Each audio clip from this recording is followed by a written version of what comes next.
नमस्कार साथियों, आज हम आपको सुनाने जा रहे हैं महाभारत की सबसे अनोखी और रहस्यमयी नायिका की कथा।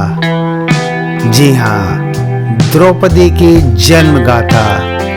द्रौपदी सिर्फ एक राजकुमारी नहीं थी, बल्कि वो थी महाभारत युद्ध की धुरी, जिसके ऊपर सारी महाभारत चली है, जिनके बिना यह महागाथा अधूरी मानी जाती है। द्रौपदी को हम कई नामों से जानते हैं, जैसे पांचाली, यज्ञसेनी, कृष्णा और द्रुपद कन्या। उनका जन्म साधारण स्त्रियों की तरह नहीं हुआ था, वे अग्नि से उत्पन्न हुई थीं और यही कारण है कि उन्हें अग्निजा भी कहा जाता है। जब जब धरती पर अधर्म बढ़ता है, तब तब भगवान किसी न किसी रूप में जन्म लेते हैं और लेते रहेंगे। उसी तरह द्रौपदी का जन्म भी केवल संयोग से नहीं, बल्कि एक दिव्य योजना का हिस्सा था। अब सवाल उठता है कि आखिर द्रौपदी का जन्म यज्ञ कुंड से क्यों हुआ?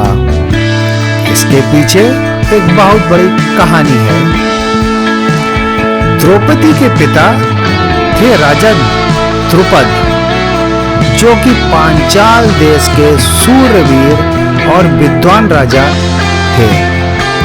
द्रुपद का बचपन द्रोणाचार्य के साथ बीता।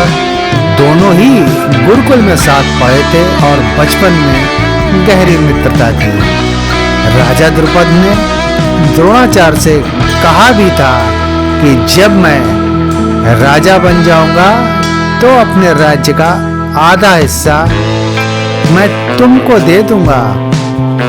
परंतु समय बीता, द्रुपद राजा बन गए और द्रोणाचार्य दर दर भटकते रहे। जब द्रोणाचार्य अपने बचपन के मित्र के पास गए और उनसे सहायता मांगी, तो द्रुपद ने उनका अपमान कर दिया और कहा, मित्रता केवल समान लोगों के बीच होती है, राजा और दरिद्र के ब्राह्मण के कैसे मित्र हो सकते हैं? यानी कि आप हमारे मित्र कैसे हो सकते हैं? मैं राजा हूं और आप दरिद्र ब्राह्मण। यह बात द्रोणाचार्य को गहरी चुभ गई। उन्होंने प्रतिज्ञा की कि वे द्रौपद का घमंड जरूर तोड़ेंगे। बाद में जब हस्तिनापुर में कौरव और पांडव द्रोणाचार्य से शिक्षा प्राप्त कर चुके, तो गुरु दक्षिणा में द्रोणाचार्य ने उनसे द्रुपद को बंदी बनाने का आदेश दिया और कहा, यही मेरी गुरु दक्षिणा है। अर्जुन ने अकेले ही द्रुपद को हराया और उन्हें द्रोणाचार्य गुरु के पास ले आए। द्रोणाचार्य ने द्रुपद से बदला लिया और उनका आधा राज्य छीन लिया। राजा द्रुपद इस अपमान से जल उठे। उन्होंने प्रण किया कि वे एक ऐसा पुत्र चाहेंगे जो द्रोणाचार्य का वध करे और एक ऐसी कन्या जो किसी महान उद्देश्य के लिए जन्म ले। इसीलिए द्रुपद ने महर्षि यज्ञदत्त की मदद से एक विशेष प्रकार का यज्ञ किया। पहले यज्ञ ही किए जाते थे। इस यज्ञ से अग्निकुंड से 2 दिव्य संतानें प्रकट हुई। पहले प्रकट हुए धृष्टद्युम्न, जो द्रोणाचार्य के वध के लिए पैदा हुए थे, और फिर अग्नि से प्रकट हुई एक अद्भुत, अनुपम, सुंदर स्त्री, इसका नाम द्रौपदी, यानी कुंड से निकली हुई। कुंड से निकलते ही उनकी आभा देखकर सभी आश्चर्यचकित रह गए। उनका जो रंग था वो श्याम रंग था आंखें कमल की पंखुड़ियों जैसी बड़ी बड़ी थी और उनका तेज इतना अद्भुत था कि देवताओं तक ने उनकी प्रशंसा की। यज्ञ कुंड से प्रकट होने के कारण ही उनका नाम पड़ा यज्ञसेनी। अब यहाँ एक रोचक तथ्य है, द्रौपदी का जन्म किसी स्त्री की कोख से नहीं हुआ, इसीलिए उनका कोई जैविक माता पिता नहीं था, यानी वो किसी के माता पिता की संतान नहीं हो सकती। लेकिन समाज ने उन्हें राजा ध्रुपद की पुत्री माना, इसलिए उन्हें ध्रुपद कन्या और पांचाली कहा जाता है, यानी द्रौपदी, यानी ध्रुपद की पुत्री द्रौपदी। उनकी माता का नाम शास्त्रों में कहीं नहीं मिलता है, क्योंकि वे अग्निजाति यानी अग्नि से पैदा हुए थे।